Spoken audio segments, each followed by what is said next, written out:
The hospital bed felt like a prison, but at least it gave me time to think. 3 days for what they called a minor procedure, gallbladder removal, laparoscopic, routine as changing oil in a car. Nothing dramatic. Just David Mercer, 38-year-old IT technician, lying flat on his back while machines beeped their electronic lullabies. "You'll be fine," Dr. Martinez had said. "Rest, monitor, discharge. Standard protocol." Standard. That word would haunt me later. Stephanie promised she'd visit constantly. "I'll be there every day, honey. You won't even have time to miss me."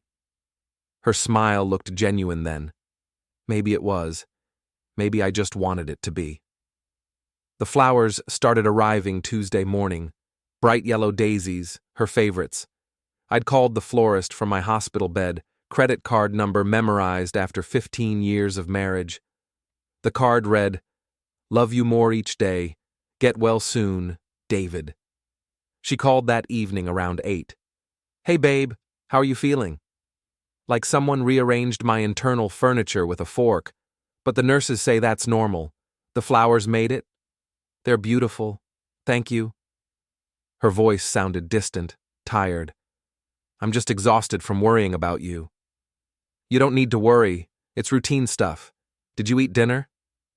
"Not really hungry. I think I'll just shower and crash early." "Okay. Love you." "Love you too. Get some rest." The line went quiet. Wednesday brought more flowers. Red roses this time, classic and dramatic. The delivery guy wheeled them in like he was presenting the crown jewels. I called Stephanie around 7. "More flowers arrived. You spoiling me now?" She laughed, but it sounded forced. "Just want you to know I'm thinking about you. This place gets lonely." "I know, honey. I wish I could be there more, but work is crazy and I'm just so tired by evening. This whole situation has me stressed." "I understand. Take care of yourself." "I will. Try to sleep." Another quiet line.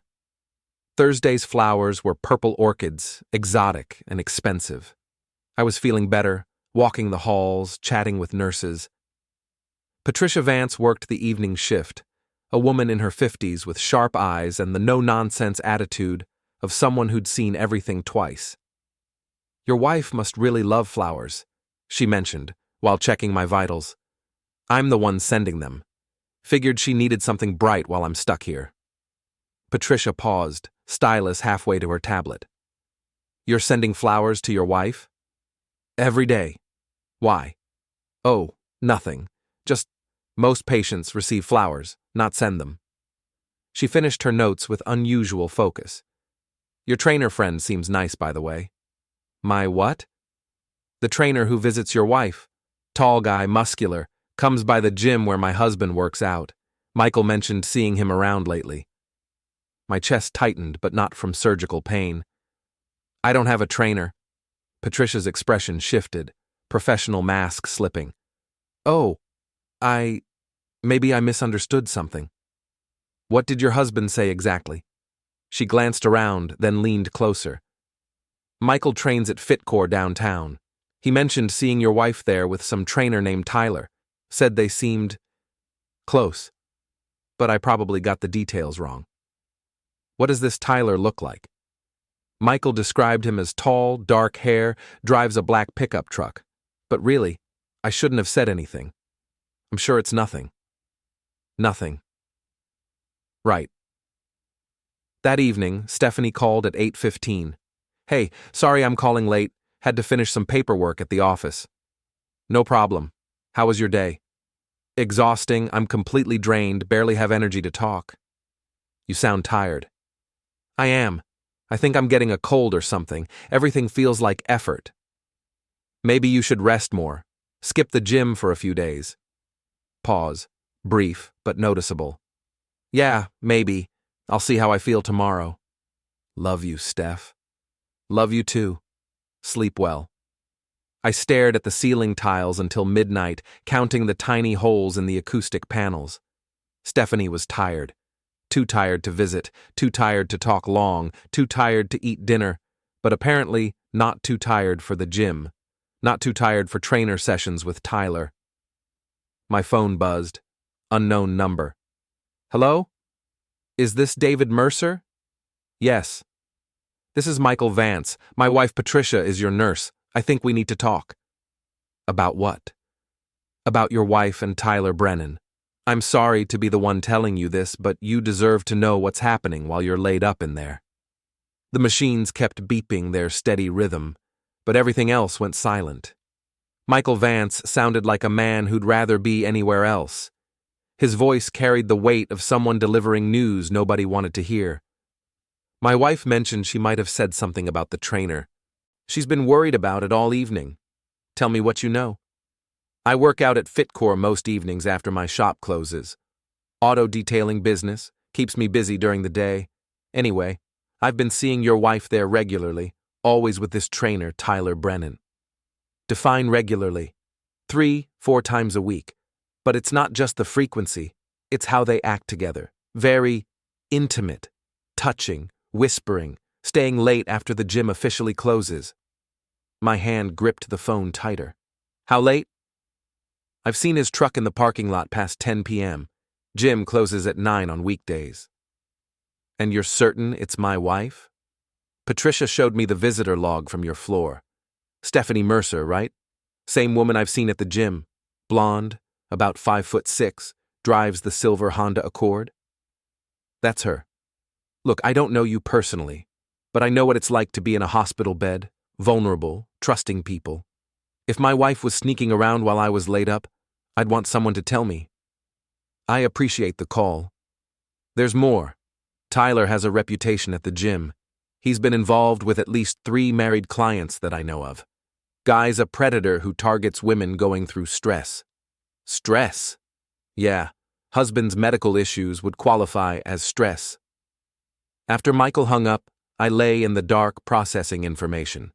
Stephanie's tired voice, her reluctance to visit, the mysterious trainer, late-night gym sessions. I needed proof. Friday morning, I asked Patricia about visitor logs. I probably shouldn't have mentioned anything yesterday, she said while adjusting my IV. But you did, and I'm grateful. Can you tell me if anyone's been visiting me that I don't know about? Visitors have to sign in and show ID. Your wife is the only person on your approved list. What about security cameras in the parking areas? Patricia glanced around nervously. Why would you need to see parking lot footage? Because I think my wife is having an affair, and I need to know for certain before I make any decisions. She studied my face for a long moment. The security office is on the ground floor, but they don't just show footage to patients. What if a patient had concerns about suspicious activity involving their spouse? Then they might need to speak with someone in administration. Or they might need a friend who understands how these things work. Patricia sighed. My break is at 2 p.m. If someone happened to be near the security office around then, and if that someone had legitimate concerns about safety, well, sometimes people see things. At 2:15, I was sitting in a wheelchair outside the security office when Patricia appeared. This is David Mercer from room 314. He has some concerns about suspicious activity in the parking areas. The security guard, a young guy named Jason, looked confused. What kind of suspicious activity? Someone's been using our parking lot for unauthorized meetings. Possibly drug-related. I hated lying, but desperate times required flexible ethics. When did you notice this? Evening hours, past 9 p.m., black pickup truck, license plate. I paused. Actually, I didn't get the full plate number. Could we review footage from the past few nights? Jason looked at Patricia, who nodded gravely. Patient safety is our priority. The security office had multiple monitors showing different parking areas. Jason pulled up Wednesday night's footage and fast-forwarded through the evening hours. There, I said, pointing at the screen. Black pickup truck, arriving at 9:45 p.m. The timestamp showed 9:47 p.m. A tall man got out of the truck and walked toward the hospital entrance. The camera angle made identification difficult, but his build matched Michael's description of Tyler. Can you show me Thursday night? Same truck, same time, same man. Pattern established. Is this helpful for your security concerns? Jason asked. Very helpful, thank you. Back in my room, I called the florist and ordered more flowers. White lilies this time. The card read, "Thinking of you always. Love, David." Stephanie called at 8:30. The lilies are gorgeous. You really don't need to keep spending money on flowers. I want to. Makes me feel connected to you while I'm stuck here. How are you feeling? Any pain? Much better. Doctor says I'll probably go home tomorrow. Another pause. Longer this time. Tomorrow? I thought it was Sunday. Nope. Saturday discharge if everything looks good. I'm healing faster than expected. That's great news. I'll make sure to get home early tomorrow to help you settle in. Where are you now? Just finishing up at the gym. Quick workout to relieve stress. It's almost 9 p.m. I know, but I needed to clear my head. This whole week has been overwhelming. I understand. See you tomorrow. Love you. Love you too. I hung up and stared at my phone. She was at the gym, at 9 p.m., just like Michael had described. My discharge paperwork could wait until Sunday. Saturday morning brought unexpected visitors. Riley Patterson knocked on my door around 10 a.m., carrying coffee and wearing his usual skeptical expression. We'd been friends since college, and he'd transitioned from police work to private investigation after getting tired of bureaucratic limitations. Heard you were laid up in here. Thought you might need decent coffee. You heard right. Thanks for coming. Riley settled into the visitor chair, studying my face with professional interest. You look like someone with problems beyond surgical recovery. What makes you say that? 15 years of reading people. Plus, you called my office yesterday asking about surveillance techniques. My secretary mentioned you sounded stressed. I'd forgotten about that call. Pain medication had made the week feel like a blur of disconnected events. I think Stephanie is having an affair. Riley's expression didn't change. Evidence or suspicion? Both. I explained the trainer, the late-night visits, the parking lot footage, Michael Vance's observations. Tyler Brennan, you said? You know him? Ran a background check on him 6 months ago. Different case, different cheating spouse. Guy's a serial predator. Uses the gym as a hunting ground for vulnerable women. Vulnerable. Women going through transitions, divorce, medical issues, family stress. He targets them during emotional low points. Like having a husband in the hospital. Exactly like that. Riley pulled out a small notebook. You want me to investigate officially? Can you do it quickly? Depends what you need. Basic surveillance, financial records, communication patterns. That's a few days. Deep background investigation takes weeks. I'm being discharged tomorrow. Need enough information to make informed decisions. About divorce? About everything. Riley nodded. I'll make some calls. Tyler's not careful about covering his tracks.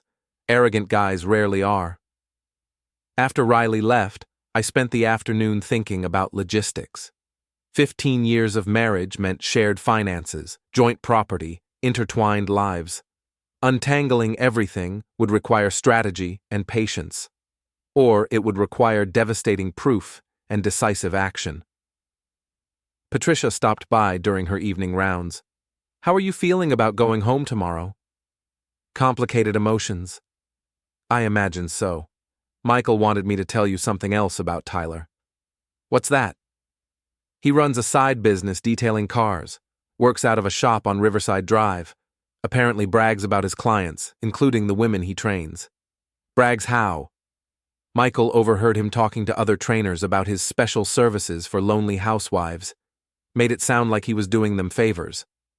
Special services. Michael's words, not mine, but the implication was clear. Thank you for telling me. We've been married 26 years. If someone was sneaking around behind Michael's back, I'd want to know immediately. Some things are more important than minding your own business. That evening, Stephanie called at 7:45. Hey, honey, Ready to come home tomorrow? More than ready. This place gets old fast. I'll pick you up whenever you're discharged. Just call when you're ready. Actually, Riley offered to give me a ride. Thought you might be busy with weekend errands. I can rearrange anything. You're more important. It's fine. Riley wants to catch up anyway. We'll probably grab lunch somewhere. Okay, I'll make sure the house is ready for you. Thanks. What are your plans tonight? Nothing exciting. Probably just watch a movie and go to bed early. Sounds relaxing. Yeah, I need the rest. Love you, Steph. Love you too. See you tomorrow. I waited until 9 p.m., then called the main number for FitCore Gym. FitCore, this is Amanda. Hi, I'm trying to reach my wife. She's working out with her trainer Tyler tonight. Could you let her know David called? Hold on, let me check the training schedule. Papers rustled in the background. I don't see Tyler scheduled for any sessions tonight. Are you sure she's here? Maybe I got the time wrong. Is Tyler working tonight? Tyler doesn't work Friday or Saturday evenings. Those are his days off. Oh, my mistake. Thanks anyway. No problem. I hung up and stared at the ceiling. Stephanie was somewhere with Tyler, but not at the gym. Not working out. Somewhere private, somewhere they could be alone without interruption. My phone buzzed with a text message. Riley.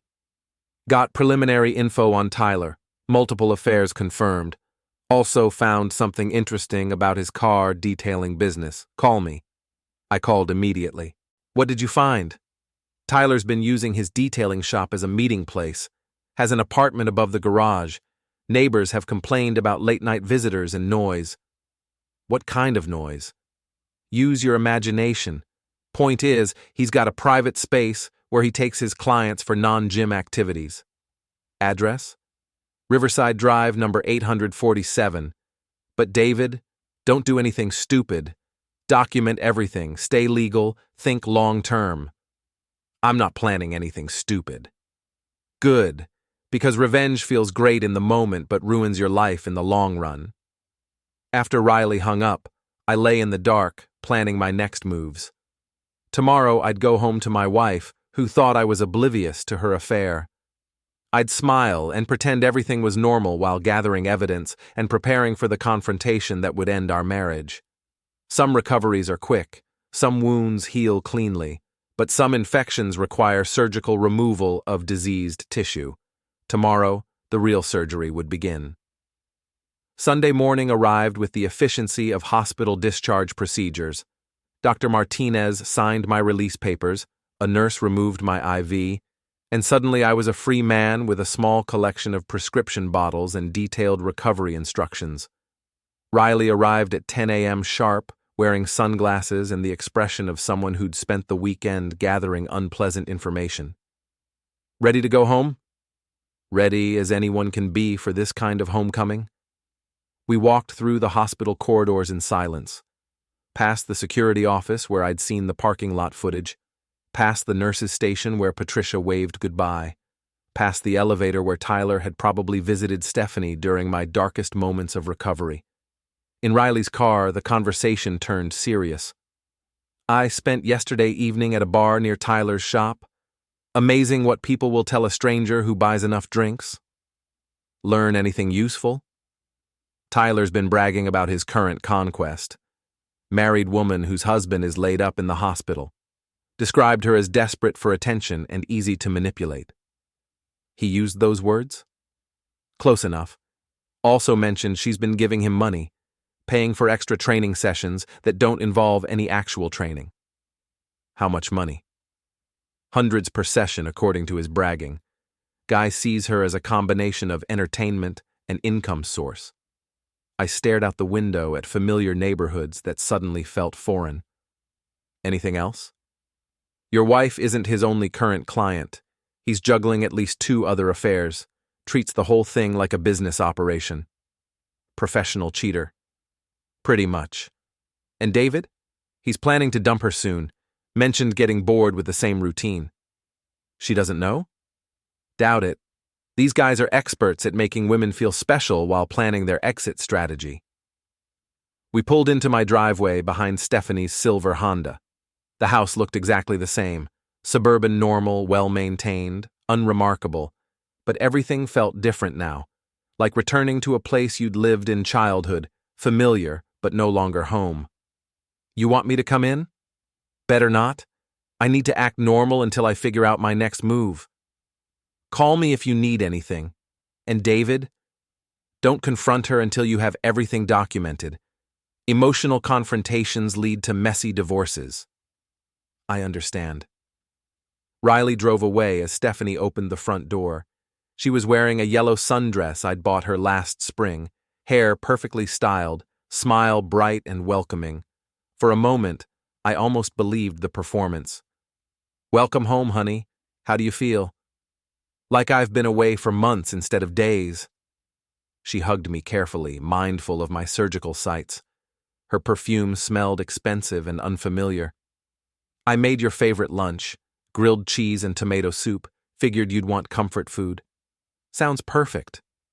The house felt sterile, like a hotel room arranged for guests. Fresh flowers on the kitchen table, not the ones I'd sent her, but new arrangements that looked professionally done. Those are beautiful. Where did they come from? Oh, I picked them up yesterday. Thought the house should look nice for your homecoming. Thoughtful. We sat at the kitchen table eating lunch and making conversation that felt like a script reading. She asked about my pain levels, medication schedule, recovery timeline. I answered with appropriate gratitude and affection. The doctor says I'll be back to normal activities within 2 weeks. That's wonderful. I was so worried about complications. Were you really? Of course. Why would you ask that? Just seems like you handled everything well while I was gone. Didn't miss me too much. I missed you terribly. I just tried to stay busy so I wouldn't worry constantly. Staying busy at the gym? Brief pause. Almost imperceptible, but I was watching for it. Among other things, exercise helps me deal with stress. Makes sense. You've been going regularly? Few times this week. Nothing excessive. Good for you. I should probably start exercising more when I'm cleared for activity. Maybe I could introduce you to my trainer. Tyler's really good at designing programs for people with physical limitations. The casual way she said his name made my stomach turn, like mentioning a casual acquaintance instead of her lover. Maybe. We'll see how the recovery goes. After lunch, Stephanie suggested I rest while she ran errands. Just grocery shopping and a few other things. Nothing urgent. Take your time. I'll probably nap anyway. She kissed my forehead and left through the garage. I watched from the living room window as she backed out of the driveway, then immediately called Riley. She just left, said she's going grocery shopping. Want me to follow her? Can you do it without being noticed? I'm a professional. Give me her license plate number. I provided the information, and Riley promised to call with updates. Then I began my own investigation of the house. Stephanie's phone charger was plugged in beside the bed, but no phone. She'd taken it with her, which was normal. But her laptop was open on the kitchen counter, password protected, but still logged into her email account. I scrolled through recent messages. Nothing obviously suspicious, but several emails from Fitcore Gym about scheduling changes and membership renewals. One message from 3 days ago caught my attention. Stephanie, had to reschedule your Thursday session due to equipment maintenance. Tyler suggests meeting at the alternate location we discussed. Same time. Amanda, alternate location. The car detailing shop where Tyler had his private apartment. My phone buzzed with a text from Riley. Following her to Riverside Drive. She's not going grocery shopping. I replied, keep watching. Document everything. 20 minutes later, Riley called. She's at Tyler's shop. Went straight to the apartment entrance. Had her own key. This isn't a casual visit. How long has she been inside? 15 minutes. Want me to get photos? Yes, but be careful. Always am. I spent the next hour searching through Stephanie's belongings with surgical precision. Her dresser drawers revealed new lingerie I'd never seen. Her purse, left on the bedroom dresser, contained receipts for expensive restaurants and a hotel I didn't recognize. In her jewelry box, hidden behind a stack of earrings, I found a prepaid credit card with her name on it. Recent transactions included charges to Victoria's Secret, expensive restaurants, and something called Personal Training Plus LLC, Tyler's business apparently. My phone rang at 4 p.m. She's leaving the shop. Looks like she's heading to the grocery store now. Get those photos? Got everything. License plates, timestamps, clear shots of her entering and leaving the apartment. Also got video of Tyler walking her to her car. Video? Guy kissed her goodbye. Long, intimate kiss. No way to misinterpret that footage. Send everything to my email. Already done. Stephanie returned home an hour later with grocery bags and the same bright smile she'd worn all day. How was your nap? Refreshing. How was shopping?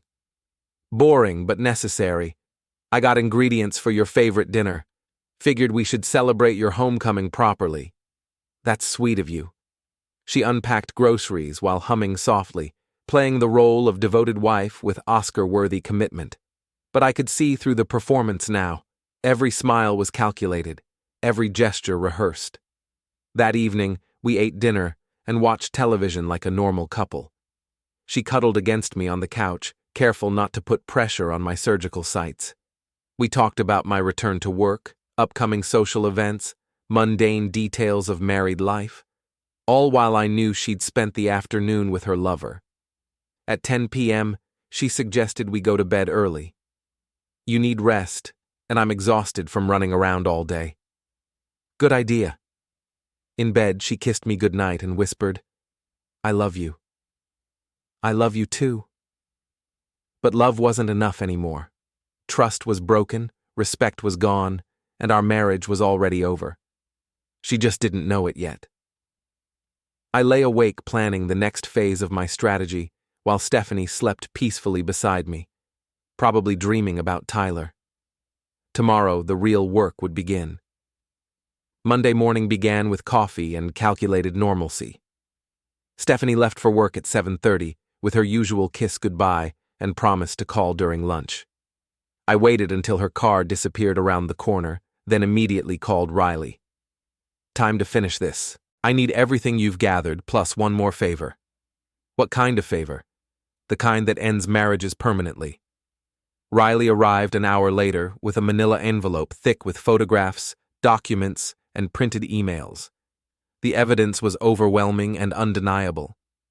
Photos of her entering Tyler's apartment, video of them kissing, financial records showing payments to his business, text message screenshots from his phone. How did you get his text messages? Guy leaves his phone unlocked at the gym. Amazing how careless people get when they think they're untouchable. I spread the materials across my kitchen table like a prosecutor preparing for trial. The evidence told a clear story of deception, manipulation, and betrayal. What's the favor you mentioned? I want to confront them together, both of them, at the same time, with all of this evidence. That's risky. Emotional confrontations can go wrong quickly. Not emotional, calculated. I want them to understand exactly how thoroughly they've been exposed. Riley studied my expression. You've got a plan. Tyler's been bragging about his conquest to anyone who'll listen. Time to give him a larger audience. What kind of audience? The kind that includes Stephanie's co-workers, Tyler's other clients, and everyone else who should know what kind of people they really are. David, revenge fantasies feel good, but they can backfire. Think about the long-term consequences. I have thought about them. The long-term consequence is that I get my life back from two people who've been treating me like an idiot. Riley sighed. What do you need me to do? Help me set up a meeting. Somewhere public, somewhere they'll feel safe enough to tell the truth. And then? Then I document their confessions and make sure the right people see the evidence. That afternoon, I called Stephanie at work. Hey, honey, how are you feeling? Much better. Actually, I was thinking about that trainer you mentioned. Tyler, maybe I should meet him, see about starting an exercise program. Really? That's great. I could arrange an introduction. What about tonight? Maybe we could all grab dinner somewhere casual. Tonight? Her voice carried a note of panic. I'm not sure Tyler's available on such short notice. Just call him. If he's as good as you say, he'll make time for a potential new client. Okay, I'll call him and see. Great. How about that sports bar on 5th Street? Riley might join us too. Make it a social thing. Riley's coming? If he's free. You don't mind, do you? No, of course not. I'll call Tyler right now. She called back 20 minutes later. Tyler can meet us at 7. He's excited to discuss training options with you. Perfect. See you at home. I spent the afternoon preparing for the evening's confrontation. Riley helped me set up a small recording device and reviewed our strategy. You sure about this approach? Completely sure. And if they deny everything? They won't be able to. The evidence is too overwhelming. At 6:30, Stephanie came home and changed into a dress I'd never seen before. Expensive, form-fitting, designed to impress. You look nice. Special occasion? Just want to make a good impression on Tyler. Professional image matters in the fitness industry. Makes sense. We drove to the restaurant in separate cars, ostensibly because Stephanie had errands to run afterward. Really, because I wanted her to have an escape route when everything collapsed. Tyler was waiting at a corner table, exactly as I'd expected. Tall, muscular, confident smile, firm handshake. Everything about him screamed professional predator. David, great to finally meet you. Stephanie's told me so much about you. I'm sure she has. Riley arrived 5 minutes later, introducing himself as my best friend and former police officer. Tyler's confidence flickered slightly at the mention of law enforcement. We ordered drinks and made small talk about fitness, recovery, and training programs. Tyler launched into a practiced sales pitch about personalized exercise routines and nutritional guidance. Stephanie's made incredible progress since we started working together. She's dedicated to her fitness goals. How often do you work together? Usually 3 or 4 sessions per week, sometimes more if her schedule permits. Evening sessions? Sometimes. I try to accommodate clients' schedules. That's very accommodating of you. Stephanie looked increasingly nervous as the conversation continued. She kept glancing between Tyler and me like she was watching a tennis match. After we ordered dinner, I pulled out my phone and placed it on the table. Tyler, I have a question about your training methods. Sure, anything. Do you normally provide training services at locations other than the gym? Occasionally, some clients prefer private sessions.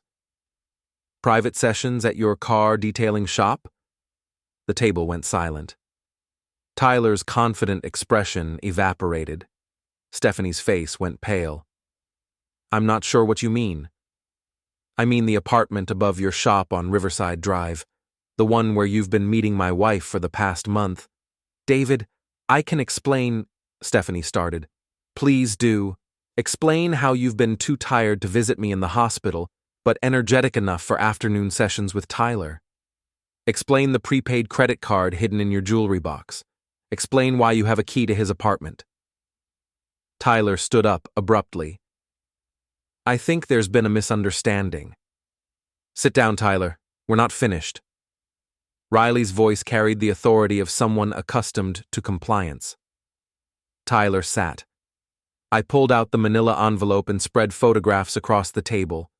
Images of Stephanie entering Tyler's apartment, video screenshots of their goodbye kiss, financial records showing payments for Personal Training Plus.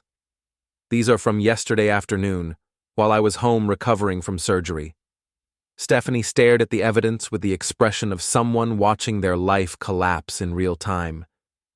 When did you? The night Michael Vance called my hospital room. Remember Michael?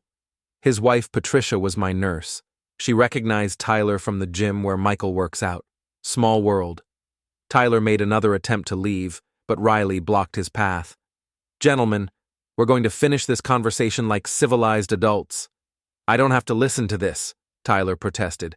Actually, you do. Because David has about 6 hours of surveillance footage, financial records, and witness statements. Plus, he's recording this conversation. I tapped my phone. Everything we've said tonight is being documented, including your admissions about private training sessions. We haven't admitted anything. You admitted to providing private sessions at your apartment. Stephanie admitted she could explain her visits to that apartment. That's enough. Stephanie finally found her voice. David, please. We can work this out. It doesn't have to end like this. How should it end, Stephanie? With me pretending I don't know you've been lying to me for weeks? With me acting grateful that you finally decided to visit me in the hospital? It wasn't supposed to happen. It just developed. It developed while I was recovering from surgery, while I was sending you flowers every day and calling every night to tell you I loved you. Tyler tried a different approach. Look, David, these things happen. Marriages go through rough patches. No reason we can't handle this maturely. You're right. Let's handle it maturely. I pulled out a business card. This is my attorney's information. Stephanie, you'll be hearing from him tomorrow about divorce proceedings. Divorce? David, please don't make any hasty decisions. Hasty? I've had a week to think about this. A week of lying in a hospital bed while you two were playing house. I stood up and left money on the table for dinner. Tyler, I'd recommend you find a new gym. And Stephanie, I'd recommend you find a new place to live. You have 30 days. Where am I supposed to go? That's not my problem anymore. Maybe Tyler has room for a permanent roommate. I walked toward the exit, then turned back. Oh, and Stephanie, the flowers I sent to the hospital? I'm donating them to the nurses who actually took care of me while I was alone. Outside in the parking lot, Riley caught up with me. How do you feel? Like I just removed a tumor that's been growing for months. Any regrets?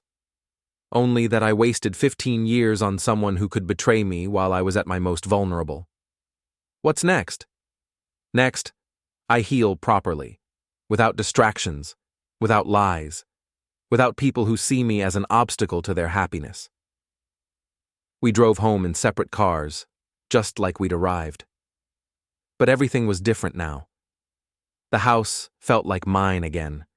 The future felt possible again. And the recovery that had started in a hospital bed was finally complete. Some wounds heal quickly. Some take time and careful attention.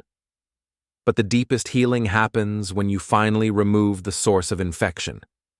I was ready to heal.